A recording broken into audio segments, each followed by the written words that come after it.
The Starkville Board of Alderman is brought to you by Oktibbeha County Hospital, devoted to your health. The passage of time. We have shared your joy at the birth of your children, and proudly we have watched them grow.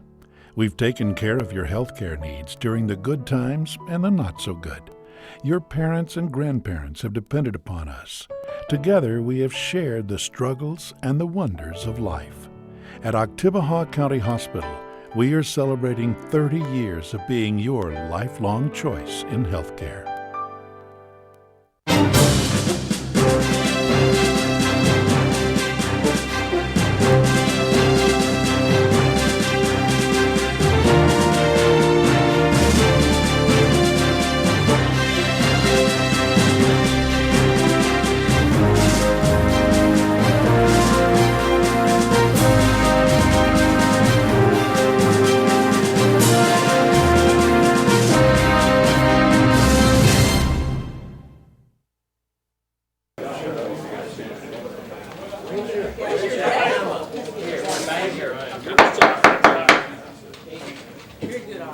Welcome to the regular meeting of the board and mayor and board, June the 7th.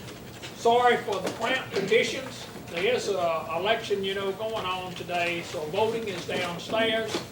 Gosh, there's not much we can do about seating arrangements. We're certainly limited, but we'll try to make it as comfortable as we can. I will start the meeting off with a moment of reflection. Since we do not have a flag, we will not have a pledge of allegiance to the flag, but let's bow our heads for a moment of reflection.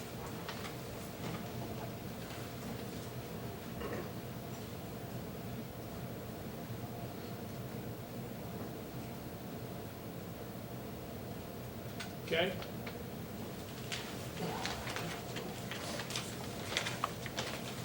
I'd like to move. The mayor has asked me to sub for him tonight. He's having a little difficulty in speaking, and which is just fine with me. And he and I went over the agenda. We have some amendments to the agenda. And we thought we would take, first of all, approval of the agenda, and then personnel administration after approval of the agenda. Mr. Vice Mayor, could I be recognized for a few minutes, please, sir? Could I be recognized? Yes. Mr. Vice Mayor, in addition to that amendment, if we could, I do concur with bringing the personnel up to the top of the agenda. If we could bring Mr. Devlin up on C1 under the report on Annex Roads and Hendricks Road up after Mr. Darnell Johnson, that would be good. And one thing I'd like to also add, Mr. Vice Mayor, we have a public hearing on the comprehensive plan. And maybe I can go ahead and say this now because we may want to decide where we want to have that. And I think my colleagues on the other side of the table hear this. We have a lot of people who may be here for the public hearing. And the room is not large enough, obviously, to accommodate everyone to be seated. And the comprehensive plan is a very important matter to the city and to those who are in attendance tonight. And I would suggest to the mayor, our vice mayor, and to my other colleagues around this table to let's continue or postpone the public hearing on the comprehensive plan until Tuesday, June the 21st, 2005 at 5:30, and at that time we'll have our regular boardroom. We don't want to rush through this thing. We have this is a very important matter. We want to give the public an opportunity to be well informed. We want to have as much public input on this matter. There are a lot of interested parties here. Of course, there are other things going on this evening that we are trying to attend to, so we don't want to take away anyone's opportunity to be heard on this very important governmental matter. So I would hope that the board, by unanimous vote, would agree to delay this public hearing on this comprehensive plan until Tuesday, June 21, 005. Mr. Vice Mayor, if I'm not out of order, I would like, so since we speak through our minutes, we'll go on record on that. The Vice Mayor, I move that we continue the public hearing on the comprehensive plan until our next recess meeting, until our next regular meeting, which will be Tuesday, June 21, 2005, at 5:30 p.m., which will be, at that time, be meeting in the courtroom. So I put that in the form of a motion. If it passes, then that'll remove that item from the agenda. Okay, we have a motion on the floor. Is there a second? Go ahead. Second. Mr. Mayor Pro Tem, there's a motion and a second. I would like to amend the motion. I think that the discussion of the comprehensive plan is of such import that it ought not to even be included at a regular meeting of the Mayor and Board of Alderman.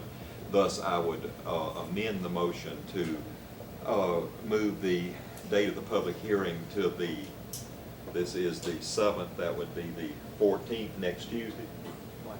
I understand we have a planning and zoning meeting that night. Yeah, they can meet here. They've done it before.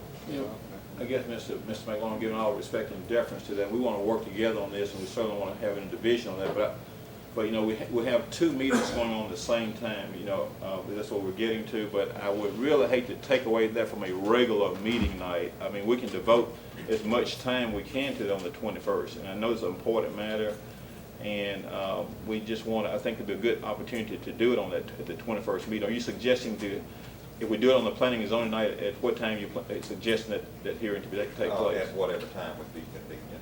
Now, the planning and zoning meets at 7, correct? Right, there should be. 5:30. 5:30. So what time are you suggesting? So we don't know what, there may be a 3-hour meeting, or I don't know how long the meeting may be. It does not really matter, I think, in terms of that particular situation. We can meet at virtually any time. So in other words, I I wouldn't don't want, see the two meetings as conflicting. well, you know, there may be some developers who may want to be at, you know, at the planning and zoning, may not be able to be at the Board of Alderman, so I wouldn't want us to have it on the same night, but I would prefer the 21st if the board would want to go ahead and do that. Okay? Vice Mayor, I'd like to be recognized. I think with so many people who have come here tonight to express their opinion, that the kind thing to do is go ahead and have the public hearing tonight, and then to continue it to the 21st would be the logical thing to do, because otherwise you're going to send all of these people home without even expressed after they've come up here. And I don't think that's quite fair. And so I would suggest that we hear them tonight, whoever is here, and then that we then continue the public hearing until the 21st, and people can come at that time also. And I think that's the logical thing to do. To my colleague at large, we certainly don't want to do anything unfair. We want everybody to be heard. You know, we're just trying to go through workable situations to expedite things, so everybody can be heard. But whatever's the will of the board, I just wanted to bring that up. But the main thing is allowing everybody an opportunity to be heard. So if the board wants to begin it tonight and continue to the 21st, that'll be fine. So whatever the majority wants to do. Will you modify your motion to that effect? And I will certainly support it. I have no objection to that. I still object to the 21st as being too late. I would like this to be at the next Tuesday meeting or a different day. Does not matter to me. Does not have to be on a Tuesday. Okay, we have a motion, and we have a motion for an amendment. We do not have a second. So is there a second?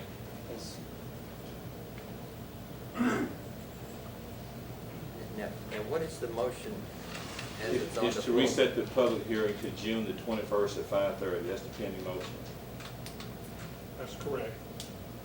Alderman Perkins, would you go, you said you have object to having it on the same night as the planning and zoning, would you object it to having it at another time that planning and zoning does not meet during the week? Because, I mean, this is something that needs to take time, and people need to be given the opportunity to voice their opinion, and we don't need to be in a rush because we've already got a full agenda. If we have one on the 21st, would you be open to move it some other time next week?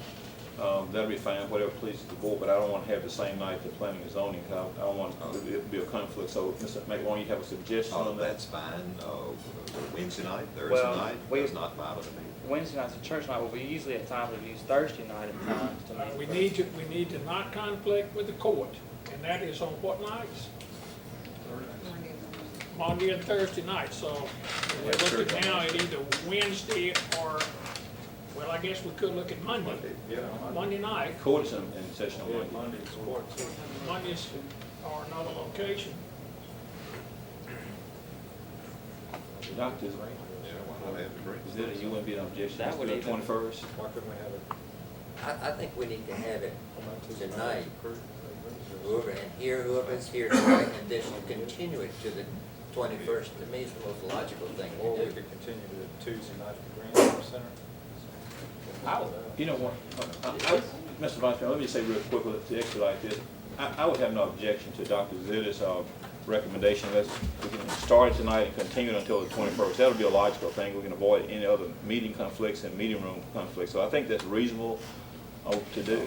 I would, like what Alderman Sumner Davis was saying, this needs to be a hearing of like, there's plenty of room, kind of like a town hall type meeting. We've always suggested having something, possibly doing something at the Greensboro Center the Thursday night that court's going on here of next week.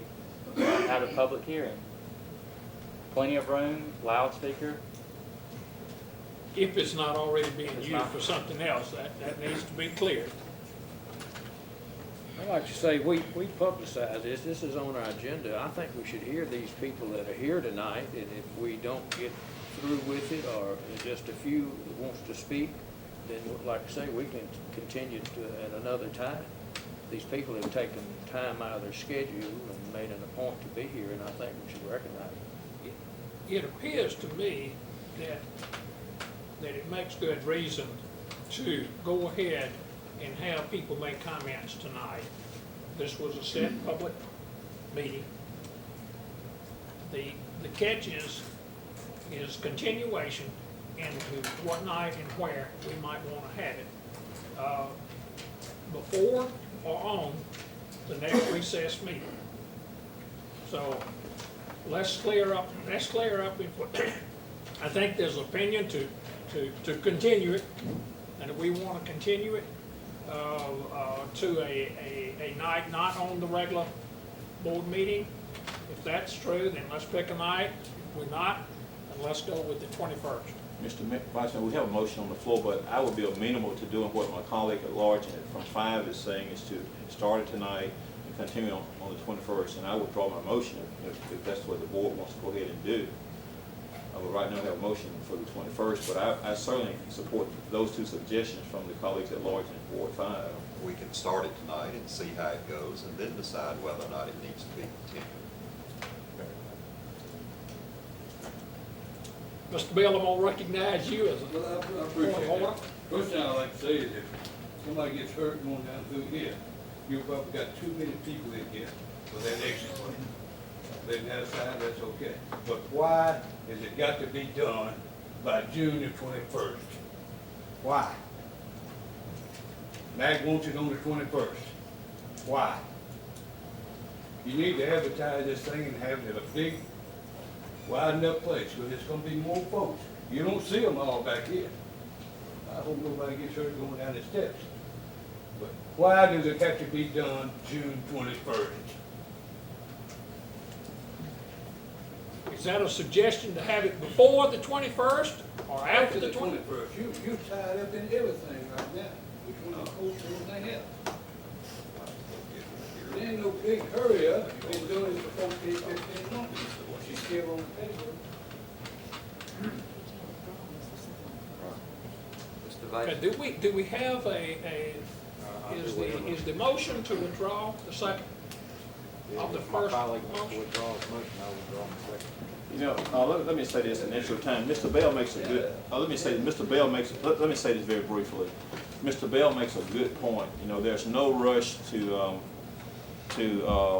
just to implement this and adopt and implement this comprehensive plan. We got a new board that's going to be coming in on July the 5th. So, as I said previously, it'd be best just to wait until the next mayor and the next board get here. That's my overall opinion. There certainly should not be any rush. I understand people here tonight want to be heard, but as we've heard over the campaign trail for the last several days and the last several weeks, there needs to be more public input. The public needs to be given the opportunity to to comment more. We need to give the opportunity to digest the public comments. We need to have an opportunity to analyze these comments. So I am in favor of waiting, actually, Mr. Vice Mayor, until the next board, because even though this comprehensive plan is an umbrella document, we want to be very careful of what we're going to adopt. We're looking at the next 25 years, so I'm not in no rush just to say let's do it tonight or the 21st or do it before this administration expires.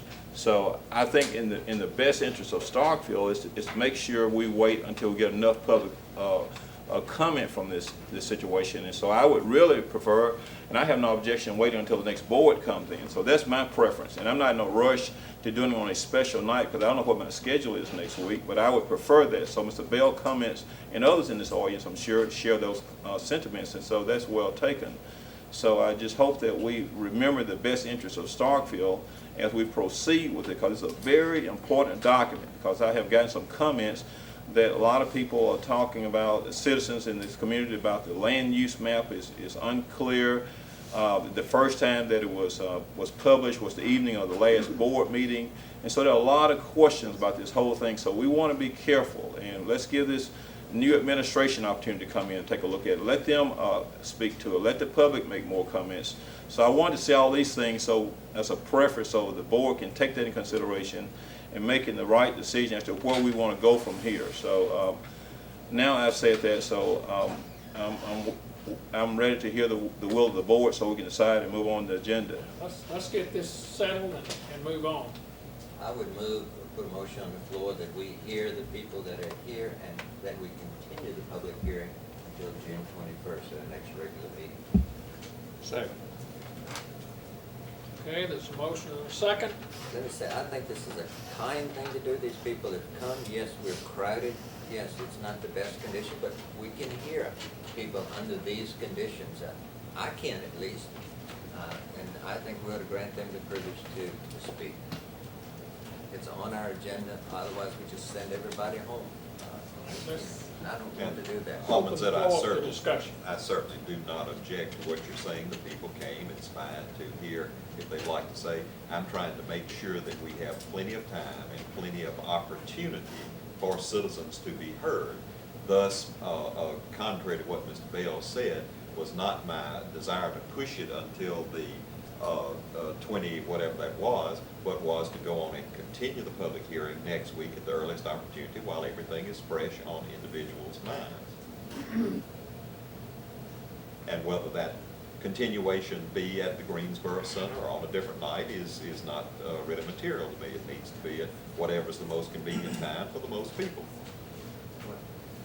But you will agree that the 21st would be an acceptable date, though, right? I don't really think it's acceptable when you have another full board meeting and agenda just like we have tonight that's pressing everything. Why not have it on a night that can be devoted to nothing but that?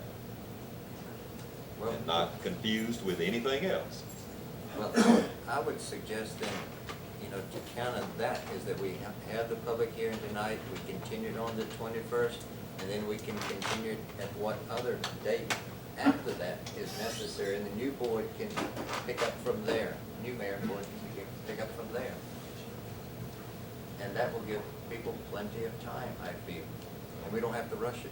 As would a continuation to sometime next week, and then if necessary, a continuation to the 21st, and then if necessary, a continuation to those other dates you mentioned.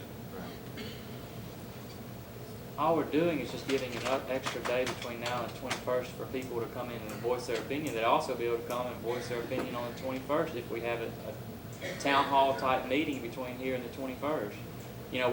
Like everybody's been mentioning, is that people say we need to inform the citizens more. That's what we're trying to do by finding another date between now and the 21st. I don't mind putting another date in between there, but I think we ought to continue to the 21st. At least we can get that behind us, and if we can find another date later, fine. Let's start this public hearing. Then, we need to move. Could I say something for all the people here? I mean, we don't mind going, this is important, very important for this community. It's important for all of us. And if you just could have a special meeting, you got a full agenda here. It's gonna take, you'll be lucky to get through this before 10. And we will on the 21st also. Well, probably so. And if we just had the one topic, just the comprehensive plan. Exactly. And here you've got people standing up here, and there's no room, it's really not safe for this many people here. It seems to me it makes sense to set another date, even if it's a month away. Just publicize it and try to get as many people in as we can. Can we not? There are a lot of landowners who are affected by this comprehensive plan. They're gonna have something to say about it. Thank you very much, Mr. Starks. Can we not set tentatively a public or town hall meeting on the next Thursday night, contingent upon checking with the Greensboro Center if it's available? And notify, and I'm sure our friends of the press would notify the public if that has to be canceled because the Greensboro Center is not available. Mr. Vice Mayor, could we vote on this motion and get it behind us and move on to something else? So there is a motion on the floor to have it tonight and to continue to the I think 21st. we have a motion, is that not right? Well, let's vote it up And a and then second. move on. So this is not to have a special meeting or anything, this motion is Yeah, not but we included. can add it if we want to later on in the meeting. No, there's no sense passing. Well, I'd like to make an amendment that we, The beginning motion is to begin tonight and then we continue to the 21st. All right, the motion that's on the floor right now is to begin tonight, and then if we, to continue it to the 21st. I'd like to make an amendment to that we will also attempt to hold a town hall meeting, public hearing at the Greensboro Center next Thursday night, at 6 o'clock. And the public will be notified by newspapers if the Greensboro Center is available. How about any night next week, as opposed to Thursday when it might be available? Okay, we have an amendment on the floor. Now, let's move through it this time. Amendment on the floor. Is there a second to the amendment? I second. There's a second to the amendment. All right. So we have now, this is to continue it after tonight, or is this amendment now, let's clarify one point here, whether or not we're going to open the floor up for comments tonight? That's already in the motion. This is This just is an an amendment to the amendment to motion. that motion. Okay, amendment to that motion. So it is that tonight we will have comments from the audience. Correct. The comprehensive plan. Correct. So we're to vote and second again. Right, you need a second. That's right. All right, Vote on the amendment then first. let's vote on the amendment first. All those in favor, please signify by raising your hand. All right, I think we are unanimous. Yes. And then the motion is amended. Okay, the motion passed as amended. I called you vote on the motion. All right, the vote on the motion as amended. So all those in favor of the motion as amended, please signify by raising your hand. Got it, I'll be unanimous, okay? Therefore, it's passed. So it's on the agenda. Okay, then let's open the floor, right? Okay? We're gonna open up the floor for anyone that would like to make comments about the comprehensive plan. Ms. Johnstone could not be with us tonight, but we would like to get comments from the audience concerning any portion of the comprehensive plan that they'd like to bring forward. Mr. Bell? Yes, sir. We have a meeting here tonight without the author of the book, right? And y'all gonna answer the questions from these people of what she's written down. Is that correct? Y'all can give us an answer of what she's written in place. Mr. Bill, as I understand the motion that passed, they've opened up the floor for anyone that would like to comment. However, at the election of members of the public, they may withhold their comments if they desire until the 21st or until the meeting next week. Or we will be happy to take questions that Ms. Johnston can answer.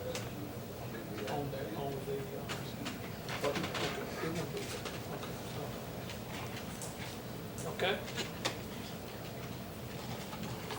Is there anyone that would like to make a statement or comment concerning the comprehensive plan tonight, or wait until we have a special meeting? We've been here, back here, when the meeting was gonna be. The motion included the amendment that it would resume the 14th of June, which is 16th of June, 16th. Thursday night at the Greensboro Center, or if it's not available, the location would be posted through the news media.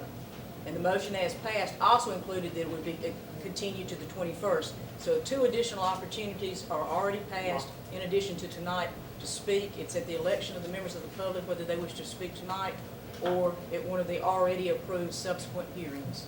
Thank you. Okay, is it anyone would like to make comments tonight before next Thursday? Would entertain any comments about the comprehensive plan that anyone would like to share with us? I'll ask that 2 more times. Does that pertain to the map too? Yes. Pertains to the map also. Yes, sir. Yeah, I'd like to bring something to y'all's attention about the map. If y'all are familiar with it, where you come off of 82 onto the 12 bypass, Hold it up.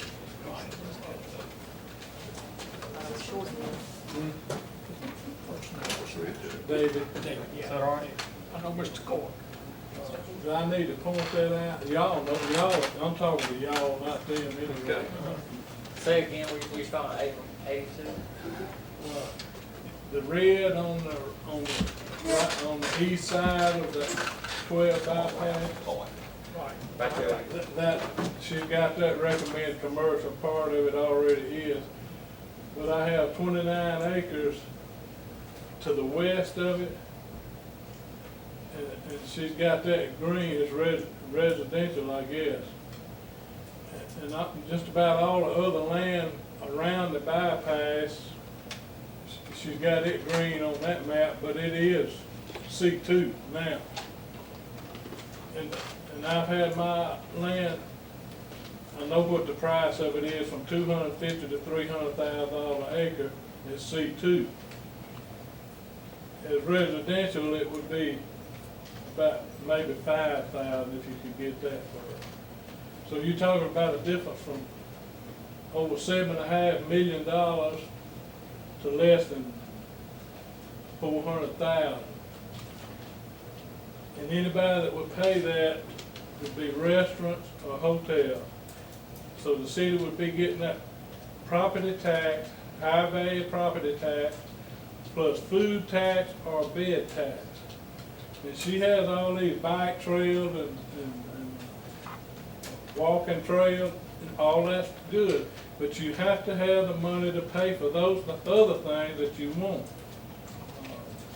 So I just don't understand how she's got it right next to a divided 4-lane highway, how she expects that to be residential. Maybe say just 900 feet back be commercial and then something else. But right on a 4-lane highway, nobody's gonna build a house on a divided 4-lane highway. As the zoning map is today, not this one. That's the future zoning map. Future land use map, excuse me. Is it residential now? It's been in the city for years and years. When they took it in years ago, there was nothing there. It was like farmland, dead farmland. But then they come in and took 52 acres and put the bypass, which, you know, progress is progress. But the other side of progress is on my side.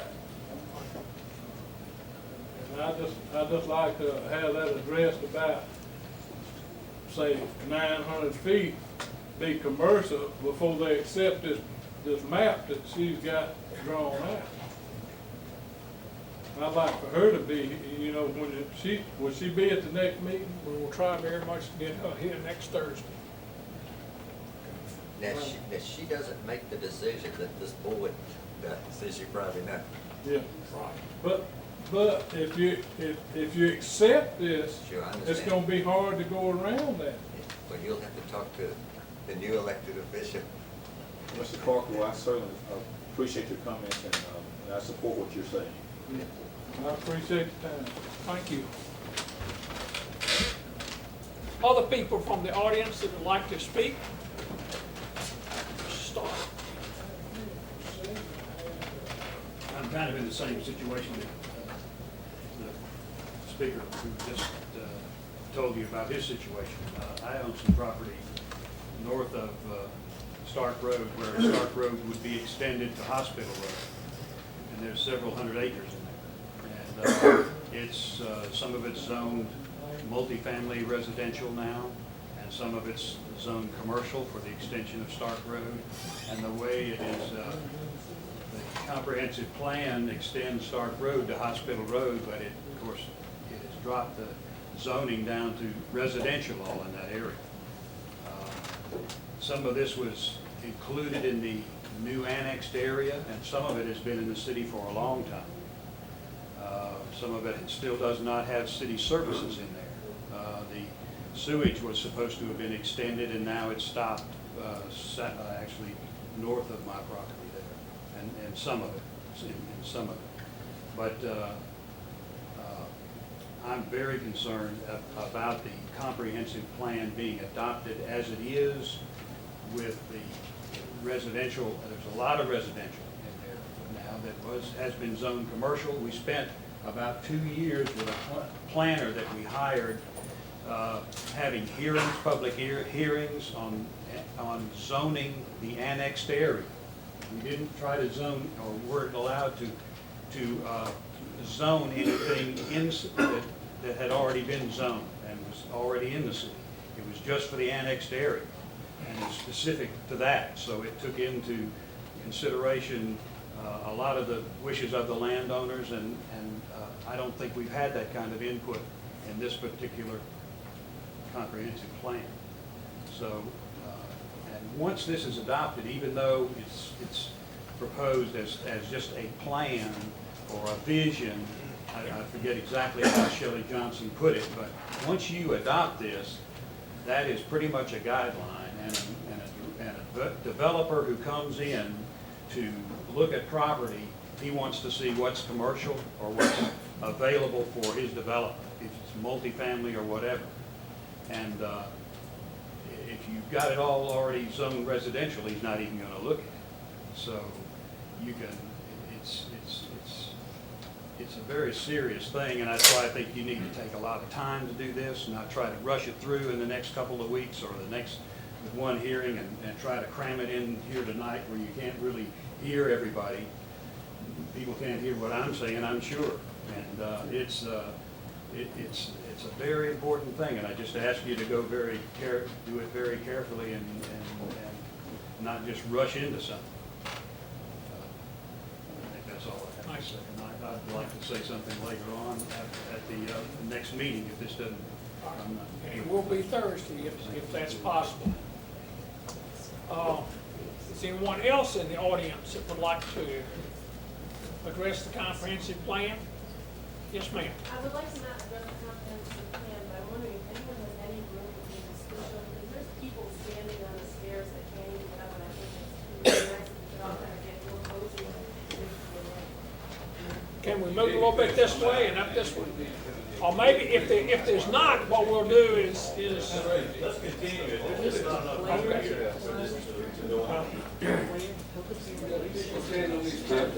okay. All right, I'll tell you what we're going to do. We're going to recess the public hearing on the comprehensive plan for this coming Thursday night. If possible, it will be at the Greensboro Center. If not, we will let the public know where it's going to be at 6 o'clock Thursday night. Next Thursday. Thursday week, yes. Not this week, but the next week's Thursday. Mr. Hewlett's got some. Mr. Hewlett? That's, I'm gonna be out of town that week, and if it's not improper, I'd like to just say something. Well, certainly we'd like to have that before you leave. I got here late, and I heard Mr. Cork and Mr. Stark talk, and I, like them, are praying that you don't move too fast on this. Zoning issues are always hard for the city and for the people that they affect. I think they're way too important to make a rush decision. And I would just ask that and I know that everybody's time is valuable, especially y'all's, because you have a lot of other matters to deal with. But I'd ask you to look at the at the issues of the rezoning, the map as it's been presented, and before you make that decision and adopt it. Mr. Stark made the point, and it should be well taken, that once this is done, and Shelley Johnston is the professional that has prepared it, that leaves us a short piece of rope to try to ever come back and plead our cases with about rezoning. My personal problem has been to get to the table and try to work something out. I've got the 22 acres on Stark Road. It's one of the busiest roads, commercial roads in our city. The bypass, everybody anticipated would take a lot of traffic off of it. It took some, but not. It's still a highly traveled road, and if Stark Road Extended ever becomes reality, it'll even be more highly traveled. So I'm caught on that road. I don't want to do anything but what's good for Starkville. I also would tell you that I can't do anything. I can't have the tax base. It's several $1 million worth of development could be done there, and probably be done in a way that the adjoining neighbors would appreciate and be willing to do. If I could ever get to a point we could sit down and try to work things out. But once this is adopted, leaving me RE on a road that runs from one major highway to the other into the industrial park with residential estate property that's shallow, where I don't have much opportunity to leave big setbacks. I did leave a 200-foot setback when I graded the property. But anyway, those are personal, those are issues that we'll be talking about later. But my main point is to please consider that everybody that be affected negatively by this, it's big, and it's too big just to act on so quickly. And I'd ask you to consider that. We certainly will. Thank you. Anyone else? Then we will recess to, and that is June what date? 16th. Next Thursday. The 15th? 16th. 16th. To June 16th. 6 o'clock. Greensboro, if at all possible. Okay. Then with that, the public hearing on the comprehensive plan is closed. You want to give a recess? Okay, we're going to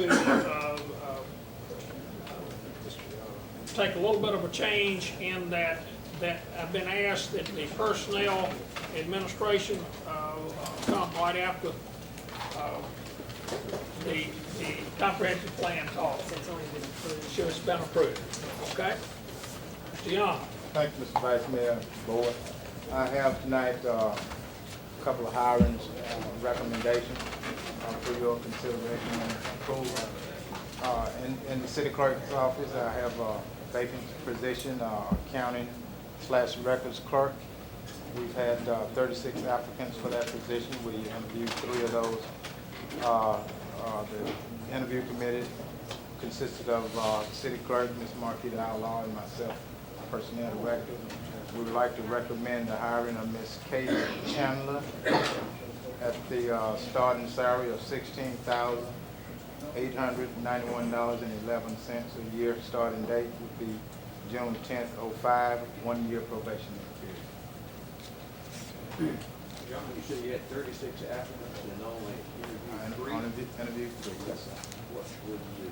We screened them all the way down. Most of the people applied for all 4 jobs and did not quite, meet our requirements for the position.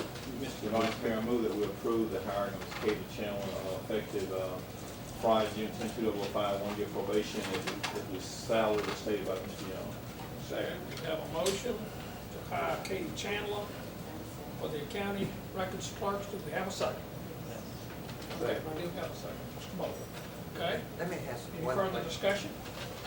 Why were there only 2 people who interviewed? Usually you have an odd number.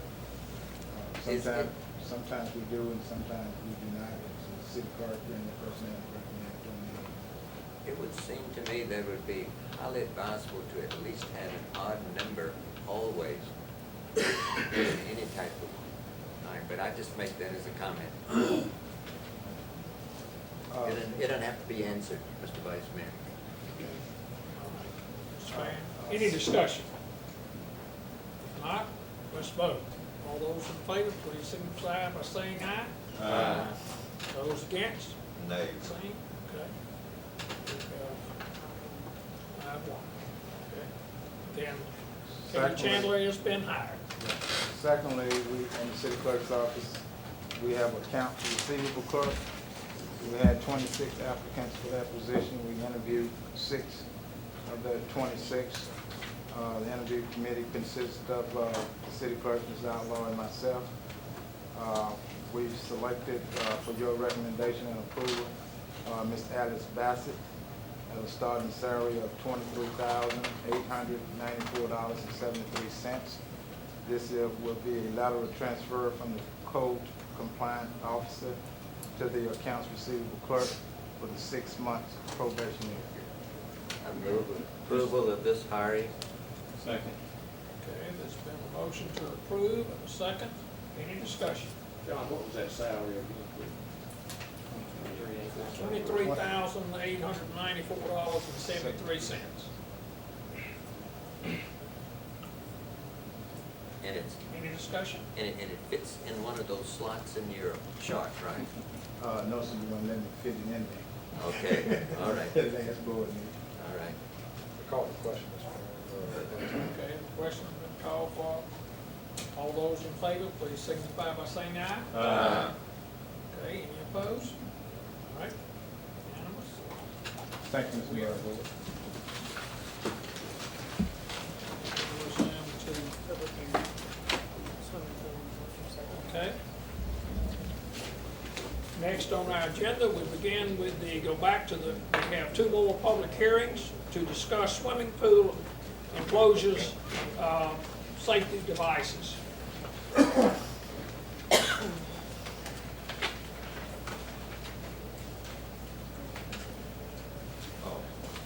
We need a chair for people. Okay.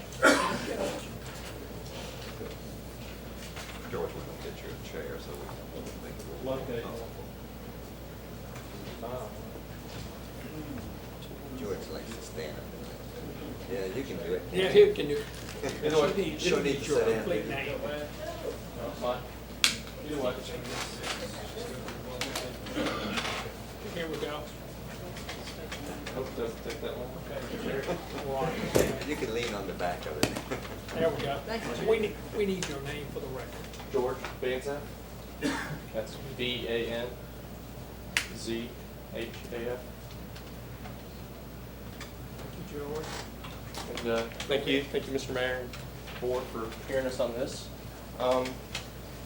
We appreciate having the opportunity to speak to you all. And I guess the issue at hand came about. We have a family and a small child, a 3-year-old, and we live in a residential area.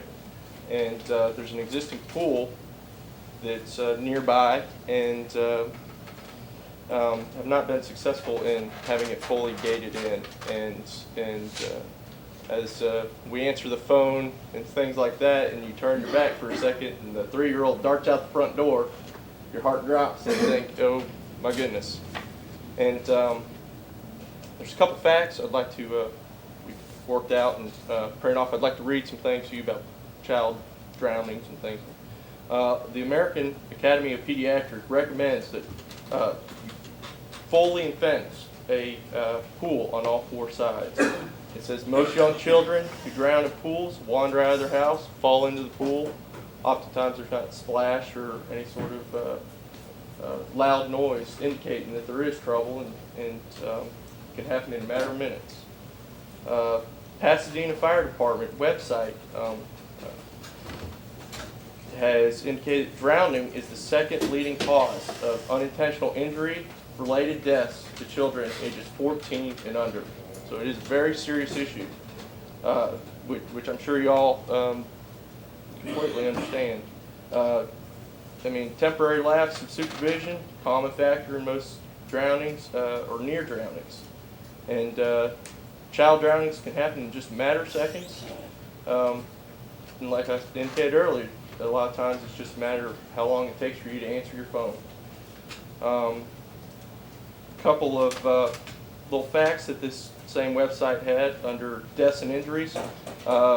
Swimming pool is 14 times more likely to be involved in the death of a child 4 years old or younger than a motor vehicle.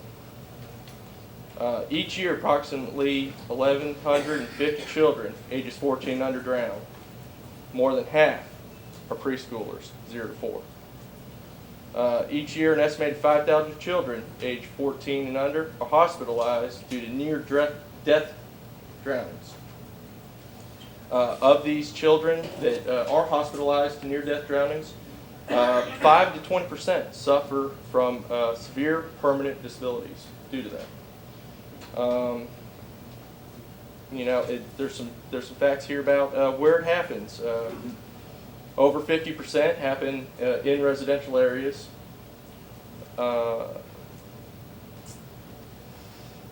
As we've been saying, they're up. Unfortunately, every issue you always have to have costs involved. You can't just say, let's do this. This is a good idea. I'm sure y'all are thinking, well, what's this going to cost the people to have to fence it in and things like that.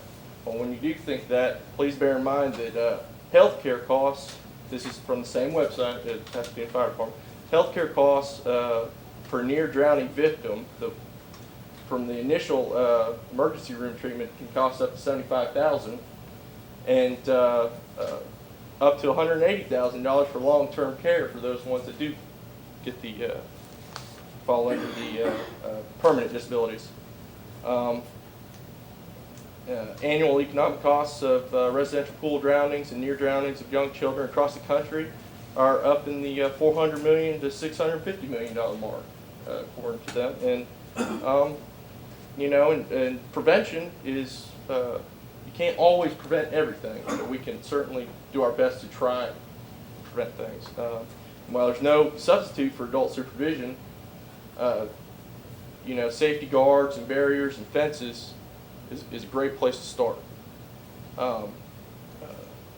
People that estimate and predict these sort of predictions of what a fence can do estimate that with the preschoolers 0 to 4, 5 years old, you put up a fence, it's self-locking, and then they have standards. I've printed off all kinds of stuff for y'all. I'll be glad to leave different standards for fence heights and things, and I hope everybody gets a chance to read them and do that. But they predict that it can prevent 50 to 90% of these accidents with these young children. So I'm glad to be able to come up here, and I don't want to take up too much of your time with this issue. I know we have a lot of things going on, but I did want to bring this to your attention. I hope we can. I'm not 100% up to date. I think there is an ordinance on newly constructed pools. Is that correct? That they have to be fenced in, but I think some of the existing pools don't necessarily need them under current ordinances, and I'd like to get that changed and just implement the existing pools. Because if you sit down and think about it, an existing pool can drown a young child just as easily as a new one. So. Thank you very much. And would you leave that Yes. information for? I'd be glad to. And I only have one copy, but I'd hope that there's some things in here on guideline, barrier guidelines and things like that through some of these websites. And I believe my wife, she was the one who kind of organized a lot of this for me. And I think she was telling me that she got, WTBA, she went and talked to them. They did a report recently, and a lot of that comes from them on the research that they had. So we appreciate your time. Thank you very much. Are there others in the audience that would like to speak at this public hearing? Yes, ma'am.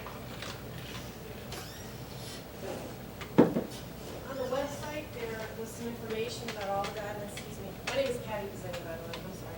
I'm sorry. Excuse me. Sure. We got the Patty, but the last Pizzini, name. Bizzini. It's an old Irish name. Thank you. Thank you. Would you like to have a seat or Sure, stand? that'd be great, thank you. The website had a lot of ideas of barrier devices that might be implemented for existing pools. And I'm really not sure what it is that all of you are trying to implement, whether you're just trying to implement fences Or are you going to ask people with existing pools and existing fences to change their design? To which I would object. If you are asking us to put in, as was on the website, beepers on our doors that have to ring for 30 seconds, which for people without small children, who don't have children in the house, or have children older than the ages of perhaps 9 or 10, really don't need that in our homes and would represent quite an expense. My children, for example, took part about 14 years ago with some other neighborhood children in a study about fences. And what they did is they had padded floor and fences, and of various types, various heights, and they put candy on the other side. And there wasn't a single child who didn't get over that fence, no matter how tall it was or what it was constructed of. What they did decide in this study that was done by the American Pool Association and fence constructors and people that were doing ordinance research was that the fencing is a necessity because it presents a no to a child. Whether it's 4 feet high or 8 feet high, it represents a no. And that's why you really do need some sort of fencing around a pool, kind of a common sense thing. But it doesn't really matter whether, again, 4 feet, 8 feet. So people who live in Starkville that have existing pools of various heights, I think it would be unfair to not allow a grandfathering in to let us keep what we already have. Because it would, again, represent quite an expense. And if you were to go further with the beeping and I think you'd drive all of us crazy. If I had a child that was under the age of 5, I would myself, because I want my child protected, put that type of device in. But since I don't have a child that age, I would ask respectfully that you do not ask someone like myself or people without children in the home to put something like that in. If I do have a child visiting, out of common sense again, I deadbolt my door. And there isn't going to be a child going out into that backyard that I don't know about, because I will take the precautions. All of us with pools understand that there is a chance that something really bad could happen. That's part of what you look into when you have a boat, a car, a pool, anything. There's always a risk. But you have the basic things. And I would ask that you just require us to have the basics, which most of us already have with fences, and then go from there. Thank you very much. Thank you. Okay, we have someone else here. Yes, I'm Rebecca Wade Banzak. And I understand the concern of the expense with existing fences. Our problem is we do not have a fence. Our neighbor, it's not our pool. We cannot provide a fence for them, but they do not have a fence around encircling the pool at all. I understand that there are a lot of fences out there that are completely working and are covering with pools, but I just really, children from under the age of 4 and 0 are, they don't have a voice, and it is for us to really step up and say, for fences that are not all-encompassing, and we've tried our best with working with our neighbor to make sure that we really want, that was a legitimate concern of ours, to have a fence all the way around the 4 corners of the pool, and we've been working with them for 3 years. And speaking with them about this issue, that this was a very important issue for us, and it's fallen on deaf ears. And we'd really like to see the board do something about it to make pools a necessity to have fences. Period. Self-latching and self-closing. And we have had deadbolt our door to make sure our son does not run out, that he can unlatch a deadbolt. And he's tall and he's 3 years old. Thank you. Thank you very much. Anyone else in the audience? Mr. Hewlett? Richard Hewlett, I'm sorry I didn't introduce Yes, myself. Richard. before I got Come on, sit down. We have these little gnawing things inside, so you need to say that. I didn't come here tonight to talk about swimming pools and don't know all the issues. But my 2.5-year-old, 10 years ago, my wife put him in the bed in the back room. And we lived in a little house on Westmore Road at that time, and the front was all the way open. He went out through a back door window thing at 2.5. And my 6-year-old found him floating in the lake. There's been a lake in front of the house. And they pulled him out. He was unconscious. Got him to the hospital, got the water out of him.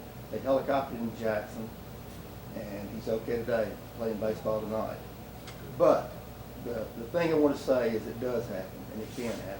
So whatever the issues are, they need to, not just like zoning, it doesn't need to be overdone, it needs to be done properly. So. Thank you very much for that. Is there anyone else in the audience that would like to make a statement at this public hearing? Okay. Mr. Mayor Pro Tempore, since the issue of the swimming pool matter hit the newspaper, I've been contacted by a number of people in my area of the city. I will enter into the public record, Ms. Gibson, a statement from Dr. Allison Pearson, comments from Mr. Van Miles, and the comments from Ms. Nina Welch Walker into the record of the public hearing. This particular question illustrates so very clearly the difficulty in making many public policy decisions. There are very legitimate concerns on both sides of the issue. When it arose, and I didn't go to the websites that George looked at, but simply went to the Consumer Product Safety Commission. For children under 5, drowning is the second leading cause of accidental death. Some 250 children a year drown under the age of 5. Some 1,800 submersible injuries occur each year. So there is reason for concern.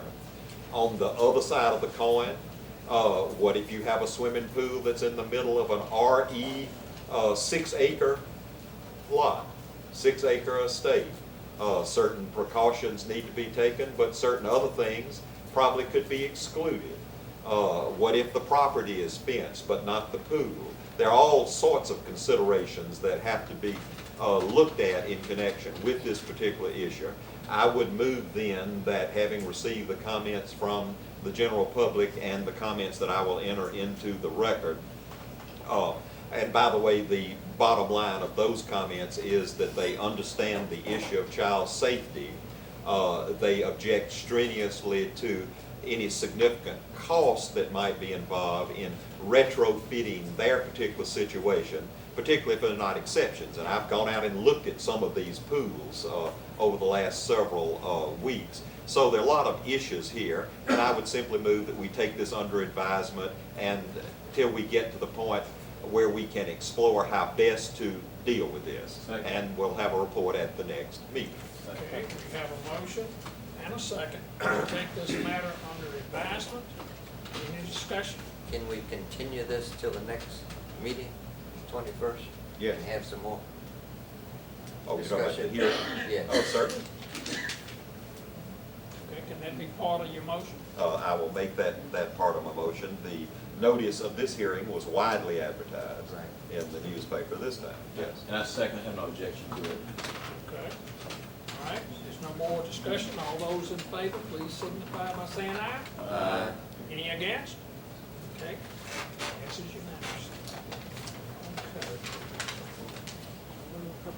All right, we have one more public hearing, and that's on a nuisance property located at 400 North Jackson Street, and I'd like to ask Ms. Alice Bassett to come forward, and I think that for the alderman, we have some photographs that have been provided for us by Ms. Bassett showing this residence. Okay. I believe most of you have had an opportunity to probably review the pictures. It is in my judgment that she is currently in compliance. I'd also like to add that the property owner and the tenant both are present at this meeting. And the property owner has a justice court date set for eviction of the tenant. So In relation- your report is it's presently been brought into compliance? As it currently looks today. So these pictures are today? The court date is set for the 22nd. These pictures that you Oh, yes, yes. But that deals with rental issues and not appearance issues, right? Right. So I don't think. Well, there's no, I'm sorry, I think it's based on the state of the property. State of the property. Right, before today, before she came into compliance. They are here, if y'all would like to direct any questions for them concerning that. I've been by the property and I don't see any reason why we need to pursue it any further, first of all. It looks great. Unless y'all have a record of non-compliance, then you should not have a need to take any additional action at this time. Thank you. Mr. Are any other comments by the board? This being in Ward 5, we've worked with this property for quite some time. I wish you had a before picture and then an after picture. I think the people have done an excellent job in cleaning this property up. The only fear I have is, I want it to stay that way. And I think the neighbors intend for it to stay that way also, because it's devaluating their property. And it's just an eyesore. Certainly am pleased that they went to all the hard work that they did to make this place look presentable again. It really does. I know it's a lot of items there that I probably wouldn't keep, but they are personal items, and have a right to keep them under their roof of their porch. Okay, any other comments? What would the board like to do? I'd recommend no action and just vigilant observation. Okay. All right. Thanks, Alice. Board members agree? Yes, sir. Do we need a motion? No. Okay. And they have come in compliance, and we certainly hope that it stays in compliance. Thanks, Alice. Very, very good job, and thank you very much for attending to this situation. Okay, next we're going to have approval of the minutes of April the 19th. I have reviewed them. I have a few suggestions, but I find that they're okay. I move that they be approved with any necessary corrections submitted by any member of the board and the mayor. Second. Okay, we have a motion and a second to approve the minutes. Any discussion? Not, let's vote. All those in favor, please signify by saying aye. Aye. Any against? Okay. Vice Mayor Pro Tem, did we just skip over the approval of the agenda, or? No, We've we already Did done that it. in the very, very She beginning. doesn't have a record. I don't remember a motion. I remember us talking about the agenda when we were doing the public hearing, but we didn't actually make a motion. There was action. Would you like to go ahead? I think that we pretty much have, the only other part that I think that The only other change would be after yeah, Mr. report Blunt. on annex roads after Well, the second public appearance. I have one item I'd like to remove, item 9A, Roman numeral 9A, number 7, request approval of trial bike lane. I put that to the next meeting due to some property owners being on vacation and a copier that went plunk on us. That's delayed, and move that to the next meeting on the 21st of June. That's number 7. 7, right. Where is that now? Roman numeral 9A, numeric 7.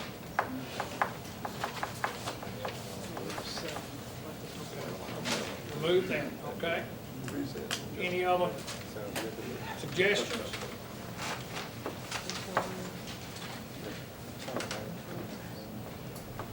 For the record, then, let's go ahead and get an official approval of the agenda. So moved. Second. All right, we have a motion, a second to approve the agenda as amended. All those in favor, please signify by saying aye. Aye. Any against? Okay. Well, now let's move on to general comments from the mayor and the board of Alderman. Are there any comments from any board member to make?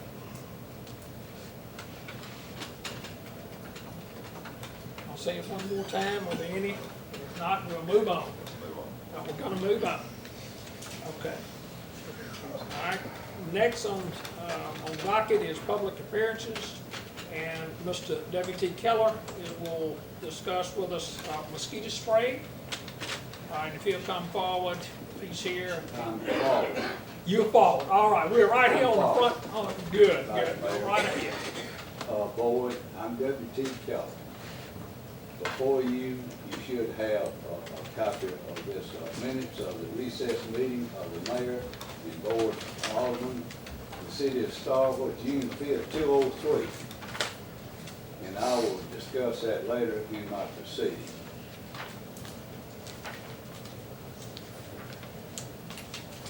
I think I remember that. This. Go right ahead. This is a letter sent to the Starkville Daily News on May 30th of this year.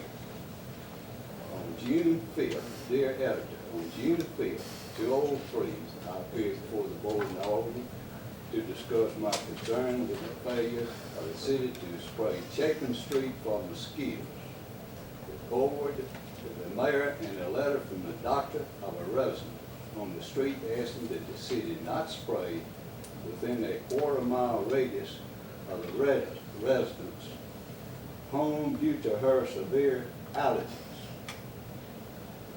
A motion to authorize the city attorney to seek advice from personnel at the Mississippi Health Department and authorize municipal staff to spray Chapin Street based on the recommendations of the attorney and staff.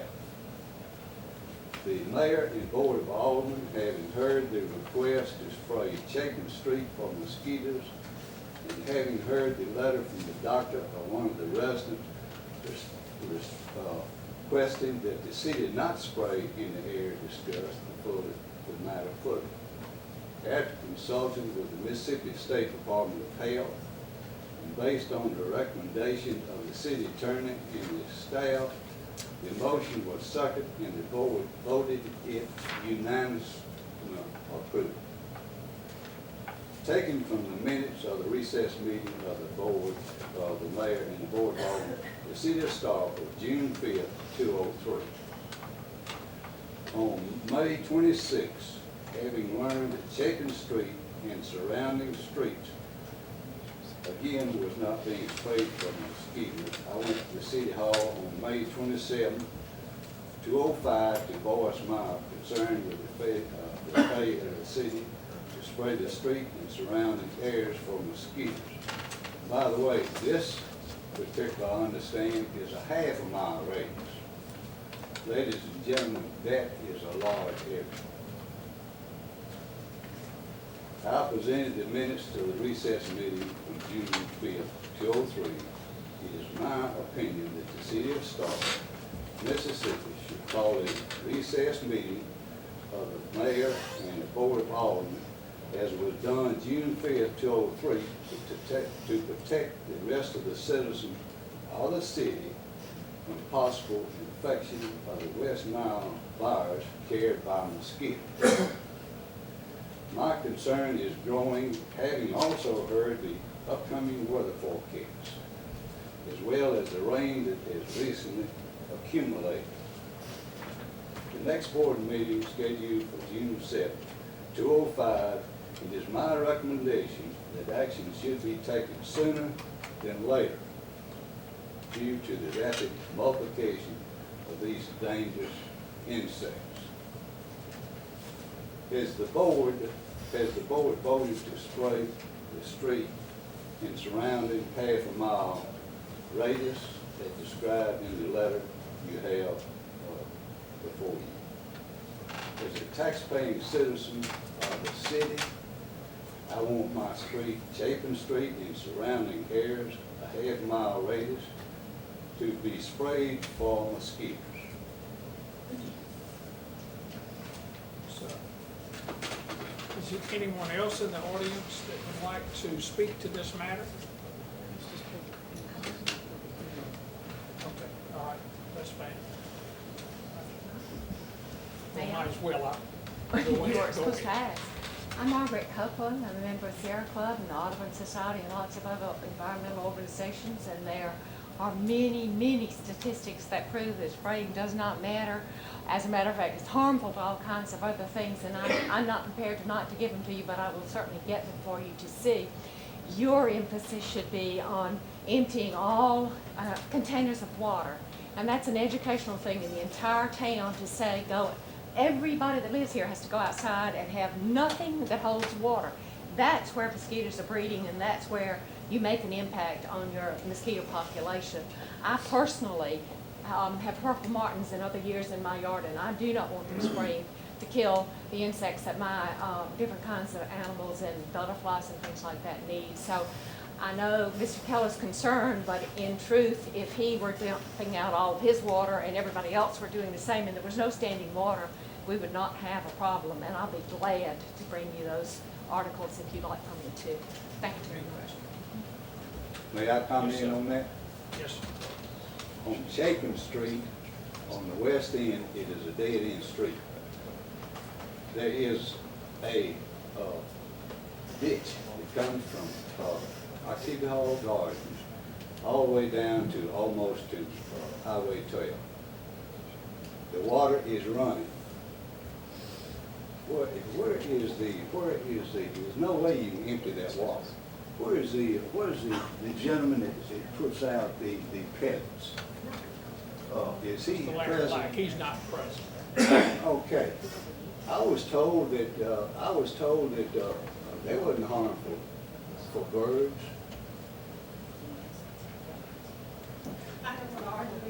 This is not a No, this is not a public hearing. No, it's not, but moving water, the insects are not gonna breed in. That's why you have bubbling, water fountains and things like that. When your water's moving, it's not a problem. Thank you, Ms. Copeland. Mr. Mayor, let's hear from the city attorney at this time and see what Okay. action she wants to At the recommend. last meeting, I was requested to take this matter and pursue it. I have done that. The matter has been turned into the Mississippi Department of Public Health. We have no record of their prior advice anywhere. I've reviewed the complete file, and we are waiting for some advice from them on how to balance the interest of the public and abatement of mosquitoes with the interest of an individual who could have, based on the existing medical documentation, a dangerous and potentially fatal reaction to this. There's a balance there, and we're going to follow the guidelines of the state of Mississippi from the Department of Public Health, and I will give a further report when I hear back from them. Could I ask a question? That's my report. Could I ask a question, Councilman? Yes, when did you people vote to have the not spray Chapin Street in the half a mile surrounding? It's not a matter that requires board action. Well, when did they decide? on I don't what think a day? decision has been made because Pardon? there's been no board action, there's been no decision.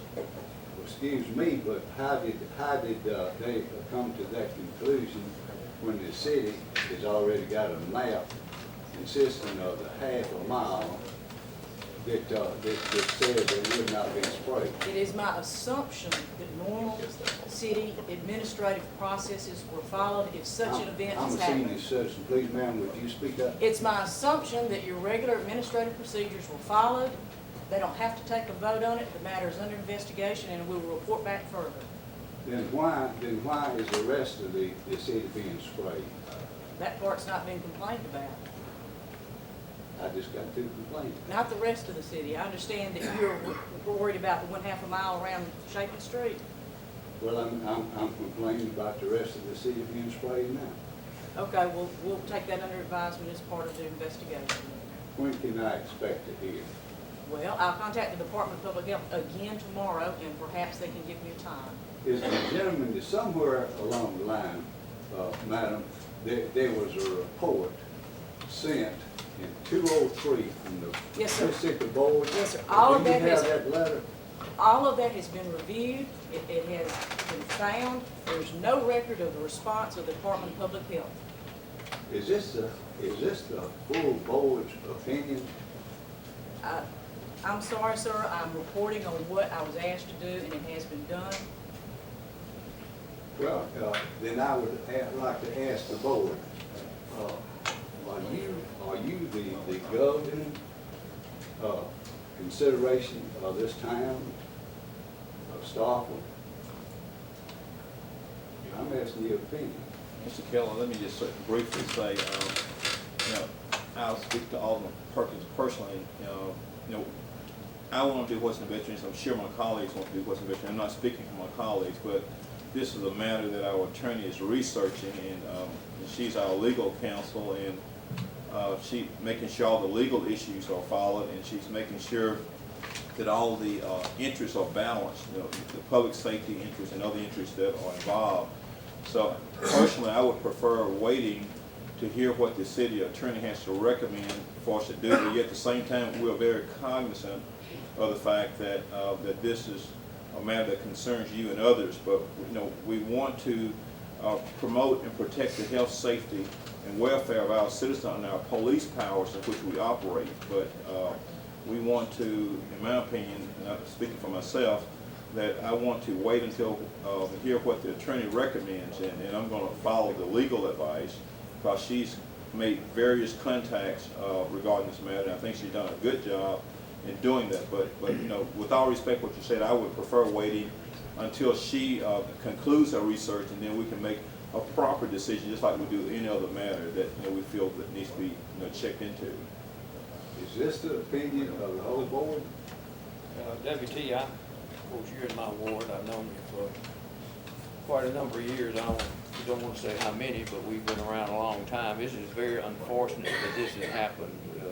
I'm sympathetic with you, but as an alderman, I think my hands are also tied until we can get something from our attorney to advise on what we need to do, either spray or not spray. Well, I can somewhat understand part of it, but when you get one individual against a radius of a half a mile, it doesn't make sense to me. I agree with you. Okay, thank you very much for your comments. We're going to move on to the next public appearance, Mr. Darnell Johnson, to discuss Babylon Road. Mr. Vice Mayor, my name is Darnell Johnson Bush. I have some photos I would like y'all to look at. Thank you.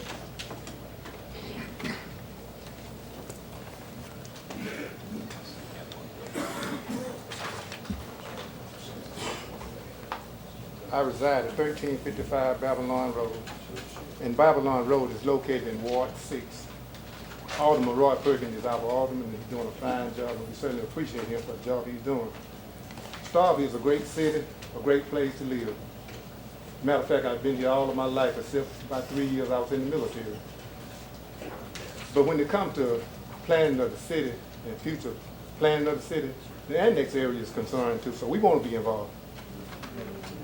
When Babylon Road was first annexed into the city, it was a gravel road. On October 1, 2002, Babylon Road was chip sealed by the city.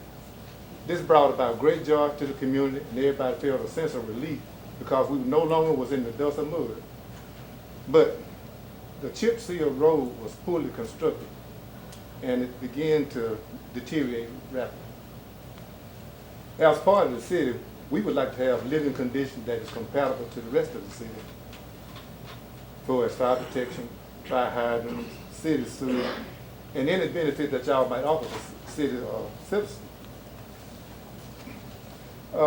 I noticed it was a week, I think it was a week prior to May 27th, that the damaged road that we had, large amounts of dirt was being added to the road. So at that point, I became concerned, and I called the street department, and I asked them why was they adding the dirt to the road, because I had some concern as to where heavy rainfall would cause damage to the road. But I was assured that the road would be fine. But we see what happened. You can look at your photo. Okay, on Friday, May 27, 2005, it began to rain. By Sunday, May 29th, our road that we once were satisfied with was in a state of disaster. Upon leaving my home, I had a visitor to pull out my driveway to get stuck in the middle of the road, and I think it's on one of your photos there where she got stuck at. And she damaged her vehicle. We had to call a wrecker to have her pull out. As a result of the road condition, we hadn't received any mail. I think the last time we received mail was May 28th, and today was the first day that they resumed delivery. And I received a letter from the postmaster and the delivery supervisor stating that as long as that road was in that condition, we wouldn't receive any mail or that we had to go to the post office to pick up our mail. This caused a lot of problems for our elderly people. You know, they get their checks at the beginning of the month, so they didn't receive the checks. So they had to go get someone to take them to the post office. They couldn't get into the road, as you can see what the road looked like. So we had to park on Reed Road, and the elderly had to walk to their home. And some found other residents staying with the kids. So we have some great concerns. So we are requesting an asphalt road. We are requesting something now. We need some relief. We need an asphalt road that meets specifications. We are requesting some relief from our road because of safety concerns, liabilities, and damages that the road may cause. We want a city. We want roads. We want everyone to be proud of this city and this community. Not just your community, but ours as a part of the city of Starkville. So we ask you, Mayor, the board, to please give us a road that is equivalent to the other roads in the city. Thank each of you for your time, and may God bless you. Thank you, Mr. Johnson. Thank you very much. And we're gonna hear from Mr. Devlin. Don't leave yet. I think we're gonna hear from Mr. Devlin. You may have some recommendations. Right. Mr. Perkins has asked, and it has been, the request has been approved, that we have a report right now from Mr. Doug Devlin on Annex Roads. As Mr. Johnson mentioned, to the best of my knowledge, these roads were constructed in the fall of 2001, it's about 3 years ago. And the specifications for that road called for an 8-inch base of compacted clay gravel and then a chip seal coating, as Mr. Johnson mentioned. From what I understand, soon after, it wasn't very long after the roads were constructed that we started having problems with it.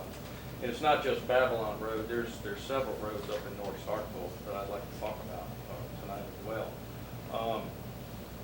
And it became quite evident over the last year or so that there's a couple of roads, Babylon Road and Fire Station Road, that Larry Black and I recommended that we just need to totally reconstruct these roads. We met with the Budget Committee a couple of months ago and explored the funding. Of course, it was tight with everything budgeted as it was with the cash balance of the city. The decision was made to wait until closer to the end of the fiscal year to see if we had any surpluses. So in the meantime, to take care of the situation, because every time it rained, we would have to mobilize crews out to North Starkville to blade down the ruts in the road every time it rained.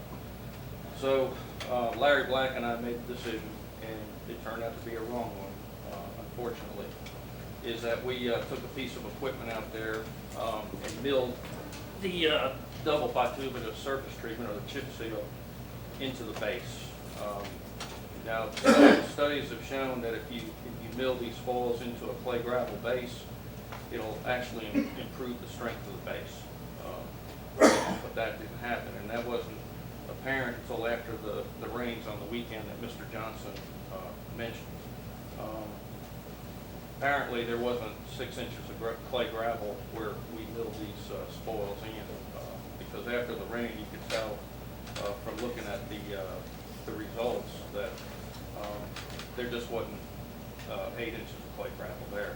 Now, I'm not advocating that that the clay gravel 8 inches was never there. I mean, I'm not an expert in this field. I mean, it could have, all the bad soil may have been pumped to the surface from, all the traffic and failure, but it wasn't there. So And I've got to admit, when I went out to these roads Tuesday morning after Memorial Day weekend, I was embarrassed.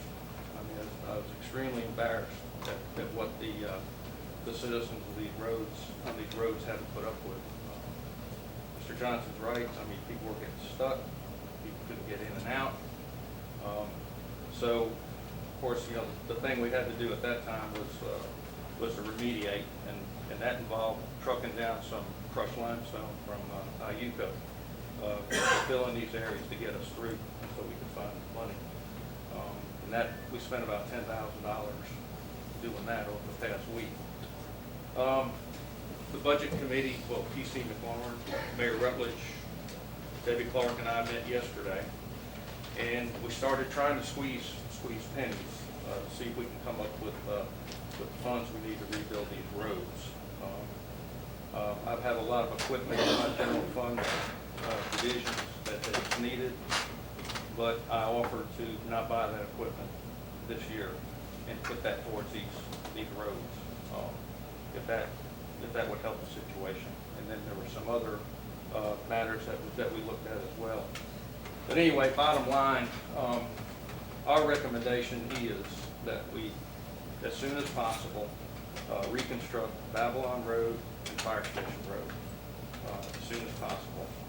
And then also allocate money to make drastic rehabilitation repairs to Collier Road, Suddick Road, and Lewis Lane, which are also in pretty bad shape. Not as bad as Babylon Fire Station, but before the winter comes, we've got to do something on those roads as well to get them through the winter.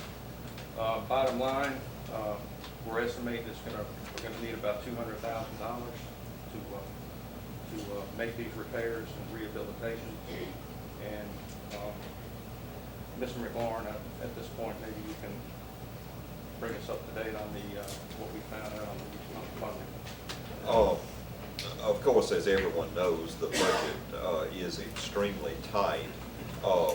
When Mayor Rutledge and the Public Services Director, the City Accountant, and I reviewed the budget just the other day, and with Mr. Devlin's offer to postpone some purchase of equipment that he says that he can postpone until a subsequent budget year, we are able to take funds in the old federal projects account, move that to the street improvements on Main Street, for which those funds are appropriate, move capital improvements money in a like amount from the downtown improvements, no change, just a moving of monies here, add that to the purchase deferments in the Public Services Division of the city,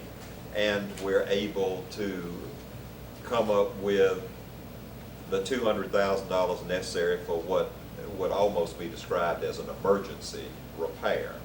And so I would move tonight that we authorize the immediate repair of Babylon Road and Fire Station Road, and appropriate reconstruction, addressing of Collier, Suddick, and Lewis Lane as funds and time become available.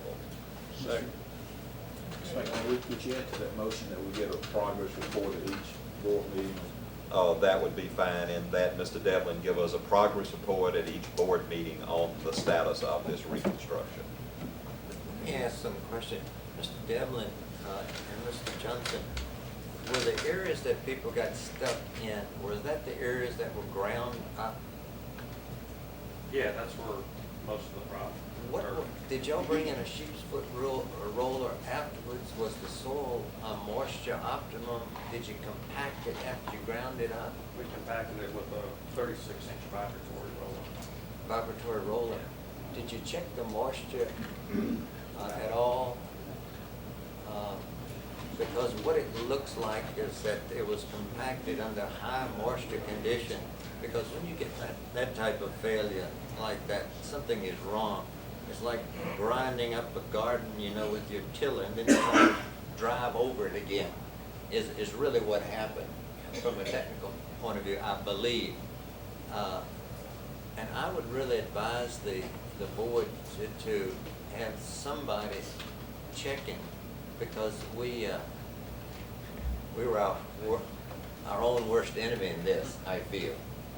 In grinding up, I'm not blaming you, but I think that's what happened. We were our own worst enemy, because you just don't have a failures like this without grinding it up and not compacting. And if you have excess more, you can always use hydrated lime to dry it out if you had to immediately. Is a possibility, which will have cement in those clays. Well, this was done during a pretty good drought. We hadn't had a lot of rain up until this past Memorial Day weekend, so the moisture, I mean, there wasn't any moisture there really. I just think it was just poor soil that either was hydraulically pressed into the surface, or, you know, I'm not saying, or maybe it wasn't there to begin with. Well, I don't, you can compact even poor soil very, very well. Okay, is there any other discussion before we vote on this motion? Do you have a comment from other people on the other roads before you vote? No. I think it's Sutter Road. Sutton? Well, Sutton was mentioned as one of the roads that needs extensive rehabilitation. I'd like to make a comment about that.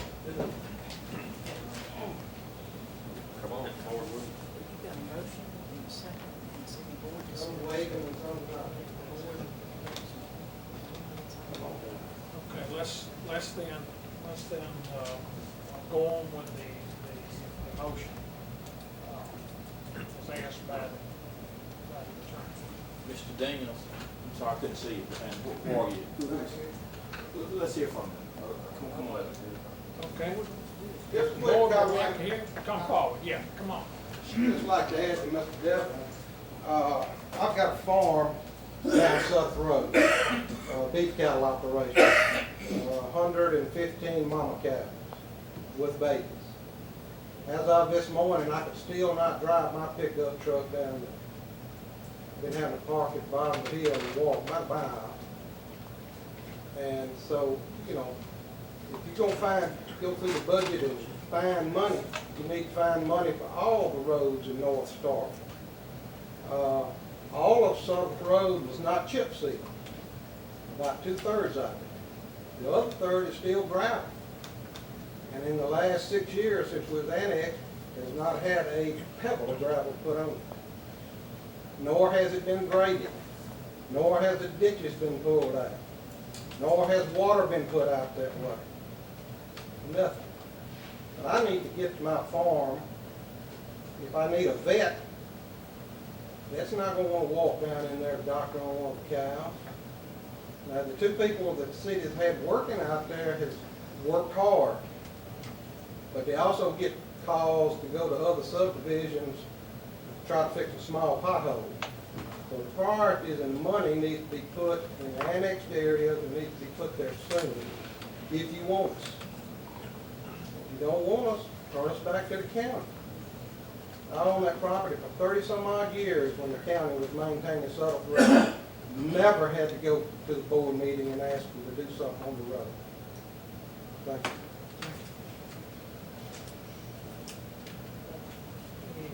Okay.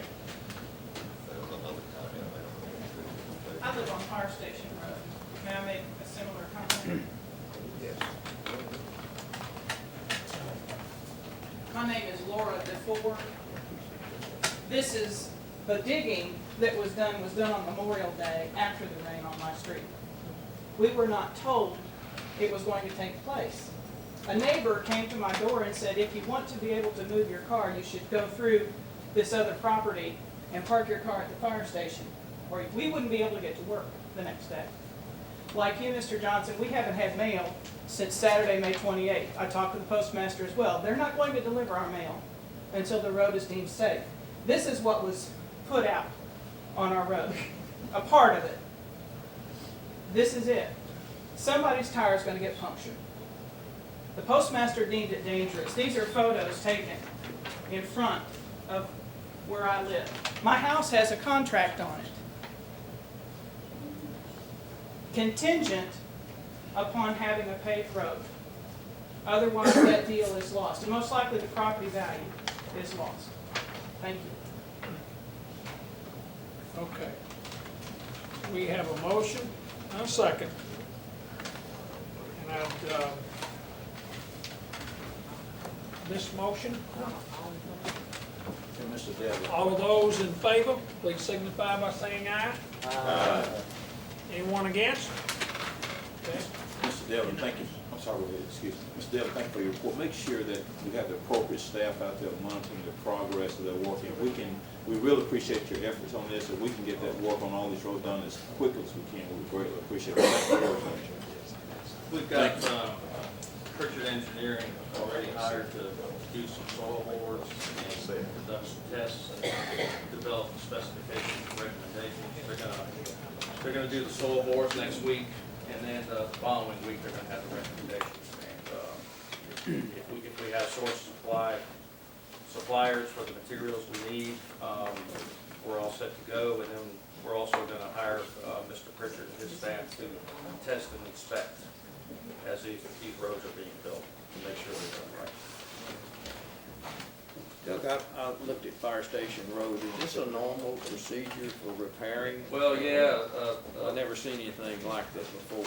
Local civil engineer recommended some lime rock in there, but when that picture was taken, we had run out of the smaller lime rock that we need to put on top of that to make it smooth. So everything that's said here tonight about the people who live on these roads are true. They need to be fixed, and I don't know if the gentleman on Southern Road is still here, but included in this $200,000 is money to fix that place he's talking about, and then other sections as well down Southern Road. Okay, thank you. Thank you. Well, let's move on. We're now at citizen involvement. Would like for anyone to speak, but we certainly want to take just our 3 minutes.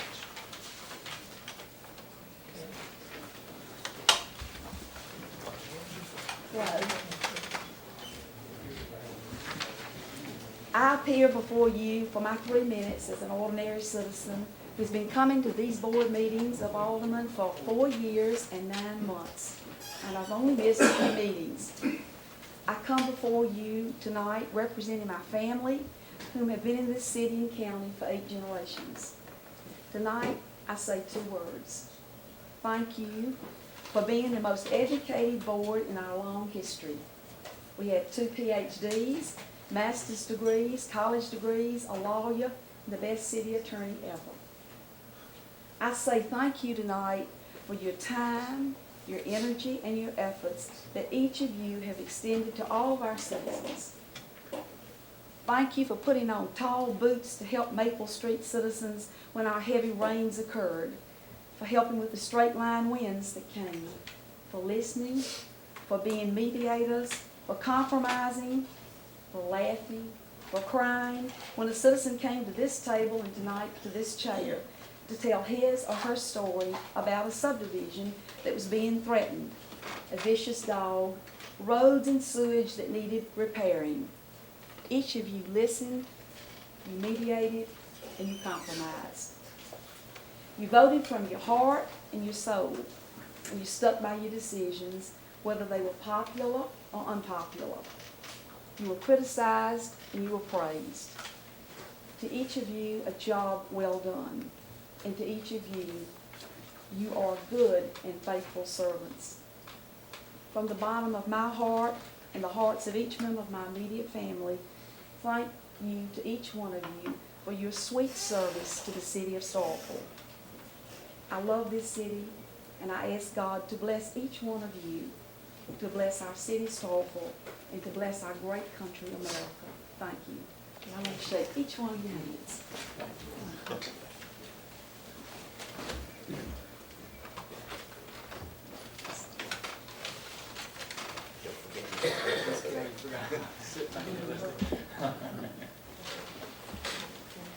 Okay, anyone else? Stark? I had asked for something to be put on the agenda for the hospital tonight, and it's on the last page, I think, and there may be some revisions in that, and I'd like to ask that just be passed over tonight. Okay. It's, That's the tax assessment issue. that's right. That'd be number 3.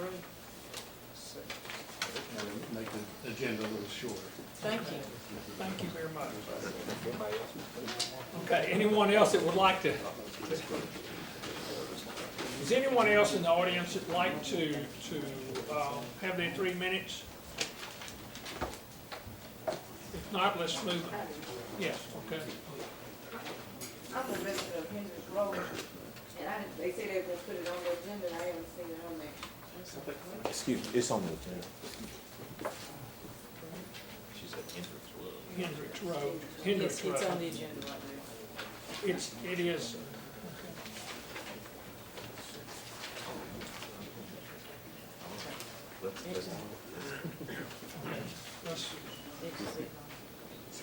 All right, let's move on. It's on the agenda. Okay. Next is departmental business. I don't think anybody's here from the Parks and Rec. I'm interested in saying something. In the public appearances. So, public affairs. 3 minutes? It'd be less than that. Y'all are worried about finding money. Would you please give me your name? Clark McMahon. Y'all are worried about finding money, but none of y'all have even looked into all those roads that supposedly had 8 inches of dirt that wasn't put there. The contractor might could come back and do some work, you wouldn't have to have that much money.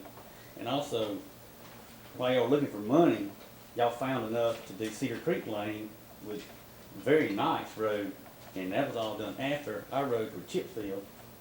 I just had a question on that too. Y'all can ponder that if you want to. Thank you. I've not had my garbage picked up for a week. Think about that too. Mr. McMahon?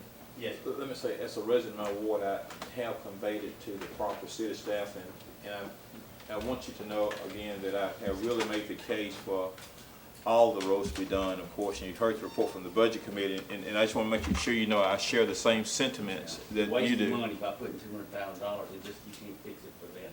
You're just throwing that away in addition to 10,000 you've already done. This week, you're wasting it. They need to be fixed and fixed properly.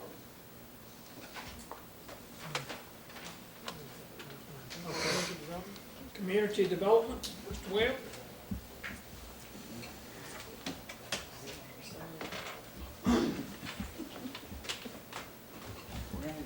Board, I think they have one more item now than I had when I came in here. On the ours tonight, we recommending, requesting approval to advertise. We have lost our engineering technician.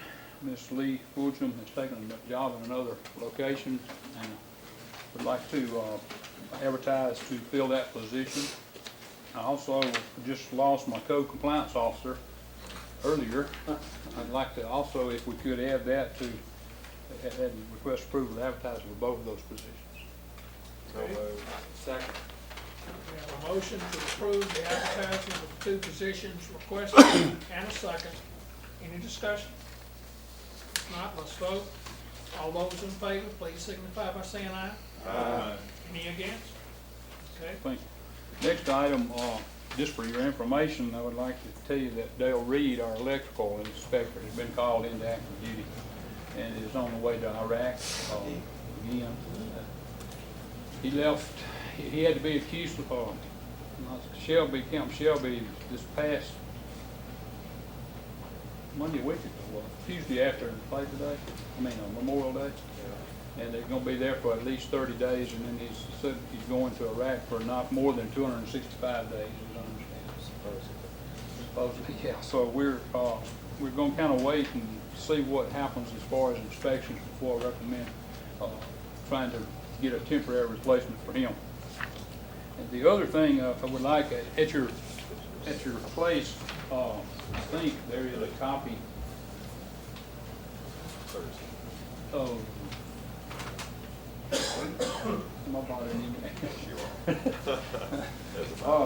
There is some questions about the membership of the planning commission that needs to be addressed. And I know y'all aren't going to address those tonight, and probably will pass them over to the new board. But there is one item that I think we do need to do is Ward 7, which is a new ward, has no representation at all.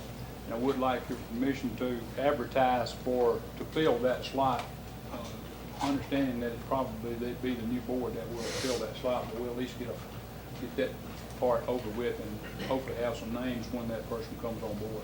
Mr. Wood, we need to take a look at restructuring the planning zone. I think right now there are 9 members in each ward, but I think if we need to make a determination how many people Ward 7. Yes, sir. There's a look at that because with the ward lines, there's something that Ms. Kirby gives a report how we can best proceed with that. Right. Right now, there's 9 members and only 3 wards are represented. Because of the ward lines being changed and some of them have moved, one of them in particular has moved. But, and I don't know how you're going to handle that, but. Why don't y'all let me take that under advisement, submit me a written report, and give you some alternatives, and act on that? I like that. Do we want to hold off on advertising for a Ward 7 rep till? Yes. Yes. Yes, till we look at those. It's hard to, Okay. until somebody. Meet on Thursday night. You do have that at your place, do you not? Did we? Yeah, we got it. Okay, that's the makeup of the ward, of the board now, or commission. Just email that to me. Yeah, sure. Thank you very much. Okay. That's all I have. Mr. Vice Mayor, let me say, we hired Ms. Katie Chandler tonight to work in Ms. Marquise, I think, county records clerk, and she's also an election commissioner. Ms. Attorney, does she need to resign from that position prior to reporting in on June the 10th? I don't know. I'm sorry. Would you give an opinion let to me the double appropriate, check that. the mayor and the Yes, sir. appropriate staff? Yes, sir. She's a current election commissioner, so the question is whether or not she'll be able to remain and vote. I will check on that and report this. You just let me know, I thought I'd just bring it to your attention. Mr. Mayor Pro Tempore, I have a question for all the department and unit heads. Is there anything on tonight's agenda that cannot wait until this coming Thursday? This coming Thursday? Anything that cannot wait until this coming Thursday? I'll be out of town. We're the Mississippi Fire Chiefs. We're blessed. Okay. Thank you. This is the day after tomorrow? Day after tomorrow. This tomorrow, I would take in a second. That's what they would all say, Chief. Yes. I would like the blower for the wastewater treatment plant. We're running on just one blower down there right now. Well, that's a major thing. Go quickly. It's emergency. Now. That would qualify as an emergency. Yeah, okay. So you want to just go ahead and do it? Go ahead. Okay. All right.